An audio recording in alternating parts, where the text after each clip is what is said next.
Tollywood star hero Nandamuri బాలకృష్ణకు ప్రేక్షకుల్లో ఊహించని స్థాయిలో క్రేజ్ ఉంది. సంక్రాంతి పండుగ కానుకగా డాకు మహారాజ్ సినిమాను రిలీజ్ చేసి బాలయ్య బ్లాక్ బస్టర్ హిట్ ను అందుకున్నారనే సంగతి తెలిసిందే. డాకు మహారాజ్ బాక్సాఫీస్ వద్ద బుకింగ్స్ కలెక్షన్స్ విషయంలో అదరగొడుతోంది. గత 24 గంటల్లో ఈ సినిమాకు సంబంధించి ఏకంగా బుక్ మై షోలో 1,00,000కు పైగా టికెట్లు బుక్ అయ్యాయి.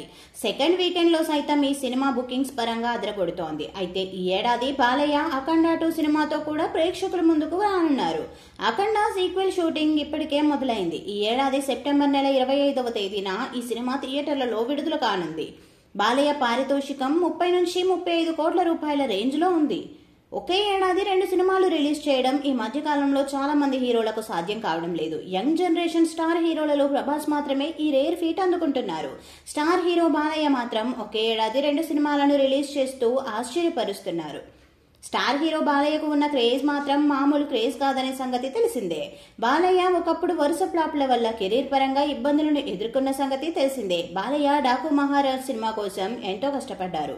64 సంవత్సరాల వయసులో కూడా బాలయ్య తన అద్భుతమైన నటనతో ఆశ్చర్యపరుస్తున్నారు. బాలయ్య బ్యాక్ టు బ్యాక్ సినిమాలతో కెరీర్ ను ప్లాన్ చేసుకుంటున్నారు. టాలీవుడ్ స్టార్ హీరో నందమూరి బాలయ్యను అభిమానించే ఫ్యాన్స్ సంఖ్య పెరుగుతోంది.